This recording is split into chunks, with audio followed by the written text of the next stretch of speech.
Hello guys, in this video I'm going to show you how to change your profile picture in the AnyDesk application. The first thing you need to do is enter the app. Once you have done that and you are in the home page, you should look in the top of your left corner, and there you will find three lines. Press on it, and here you should select the fourth option on the list, which is settings. And after doing so, you should select here the third option, which is privacy.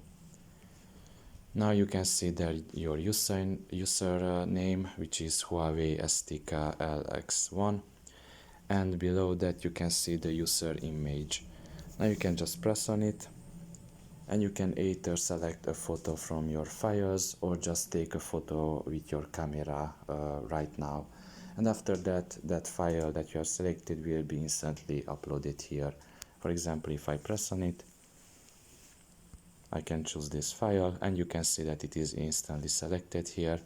Now it's a little bit pixeled, probably the quality of the image is not good enough, but you can essentially see how it looks like here. And you can just leave it like that and go back.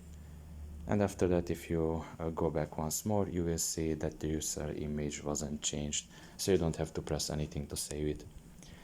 So yeah, this is all about it. I hope this video was helpful to you. Thank you for listening, and see you next time. Bye bye.